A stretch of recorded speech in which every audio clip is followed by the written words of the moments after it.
Volvo has introduced the facelifted S90, bringing a refreshed design along with updates to its powertrain. The redesigned S90 features a new front grille with bidirectional slanting lines. Its iconic Thor hammer headlights have been slimmed down and now seamlessly connect to the grille. Equipped with matrix LED technology, these headlights enhance visibility. The vehicle boasts a sculpted bonnet, updated front bumper and redesigned front fenders.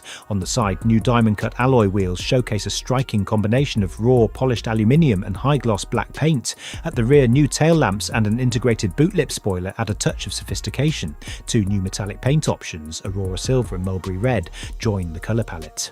Inside, the S90 now offers a modern 11.2-inch freestanding touchscreen with the updated Volvo CarUX interface. This interface supports over-the-air software updates for added convenience. The facelifted S90 also comes in a plug-in hybrid variant, delivering an impressive EV-only range of 80 km per charge. According to Volvo Cars, nearly half of the driving distance with these plug-in hybrid models is powered solely by electricity.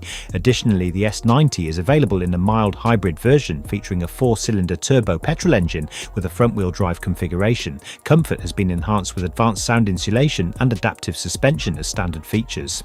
On the safety front, the S90 incorporates pilot assist for seamless driving on highways and single-lane roads.